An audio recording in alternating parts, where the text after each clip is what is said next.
All right. All right, we're back. And I didn't have my microphone on, not realizing it until I read a comment. Thank you for the comment, whoever that was. There, my mic's working now. Sorry, guys. I'm kind of trying to do a billion things at once here, and I'm losing my mind at times. Okay, let's go back to this song. So I'm trying to teach you how to get through some cool changes for Needle and the Damage done by Neil Young. So we start off with this D chord again, and basically we try to get finger 2 up here to string 5 on fret 3. I'm just going to make sure I can hear it. Can everybody hear me who's ever here? If you are, just give me a thumbs up, just so I know everything's working and I'm not wasting my time. Say something. I am saying something. Can you hear me? I don't know who I'm speaking to, but can you hear the guitar and the sound now? Just give me a thumbs up or yes or okay. I'm not getting any comment there, so I don't know if somebody's still there or if left. I'm hoping you can hear this.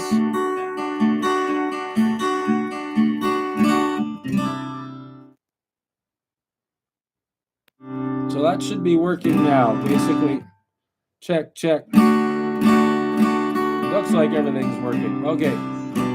So, yeah, if somebody'd come on, that'd be great, but nobody's on yet. I'm waiting for somebody else to come on here. Just to make sure that this is all working. All right, I need to go forward anyway. So Needle and the Damage done. Start on a D chord. Then we take finger 2 and we try to get it up to string 5. You can notice that like my fingers touching string 6. So I'm really on the bottom of the tip of the finger. I'm more on the bottom instead of the top part, so that I can clear this string below that string 5. Who's ever on watching, can you hear me okay? And then so from there, we're going to have finger 1 go to string 5 fret 2. Then I find everybody has a hard time when I'm teaching this song is getting this stretch over here for Needle and the Damage done. I'm sure you guys have heard it. So if you haven't, have a listen to it, because if I play it all the way through, they're going to give me a copyright on that. I just want to give you tips and tricks on how to get through it. So when we get to this first fret, you really want finger 3 leaning a bit this way. Yeah, I don't.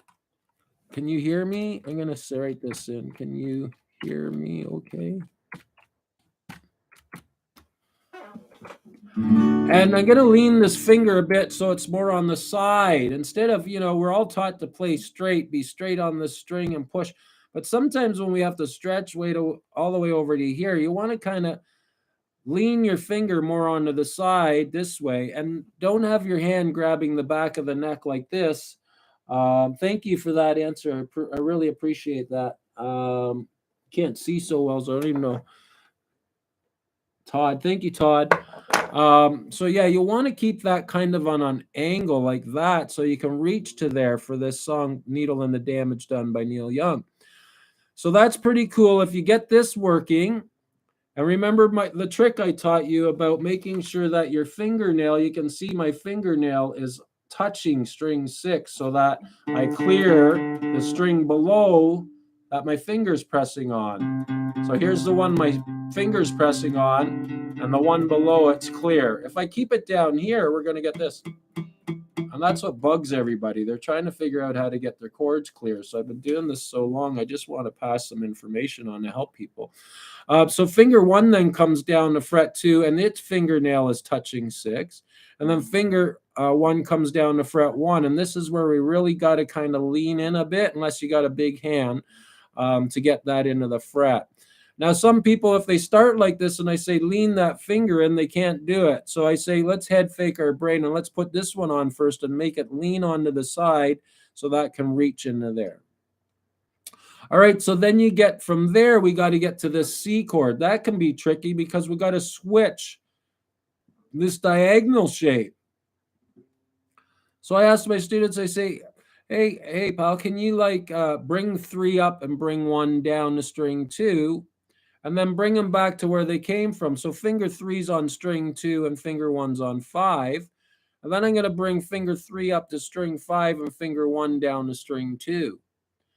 Once I can get those moving, and you can see my hand is kind of doing one of these things. Like it's, right? It's all in finger movements, but sometimes we have to just get I call this the roof of our hand.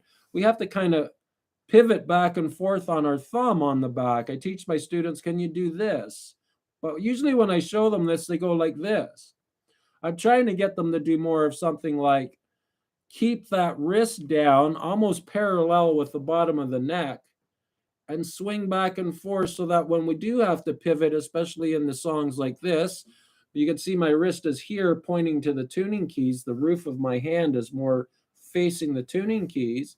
And if I come this way, how do I get my finger to come up like that unless I give my hand that? So you can see how the finger automatically comes up for you, right?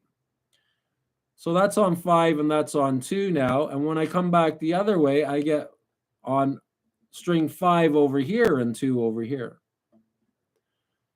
So working it like that. Then maybe adding finger 2 on after you get that going. After that, we get to an F chord.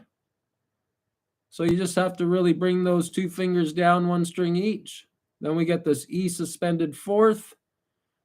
And then we get this E major. So I've lost Todd. If there was anything that you guys wanted to learn while I'm here, you can ask me questions. That'd be great.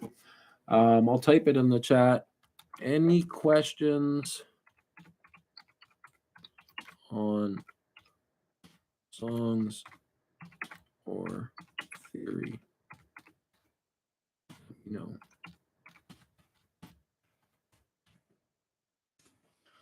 All right, so we're not getting a lot of people coming on yet, and that's okay. That's the way it goes in this sort of scenario. Lots of subscribers, but they might be busy and whatever else is going on in their life, they can check back with it later. So the chords again, we got this D chord, then we're moving finger 2 up to string 5 on fret 3, then finger 1 to 5, then finger 1 to 1, and then we got to get to the C chord. And I showed you on the other videos how to get it clear and everything. Then we get this E sus chord, and then we get this E major chord. So E sus is all the fingers are in fret 2. This one's on 5. This one's on 4. This can be tough to squeeze them all in there. And then your E major chord. These 2 come up a string, and finger 1 goes on 3. All right, and then if you just want to strum through it, 2, 3, 4, and then 1, 2, and try to get your changes that way. You can go to my channel. I do believe there's a tutorial on this song. You can check it out, how to get the strumming going. 1, 2, 3, 4, and then we get our F, 2, 3, 4, and then our E, 2, 3, 4, and then E suspended. Or E major, sorry. This is an E suspended. It's an E major. All right, I hope that helps everybody. Stay tuned for my lives. I mean, if you guys come on and check it out and ask me questions, I'll try to help you with anything I can. Anyways, have a great day, and we will see you again next time. Bye for now.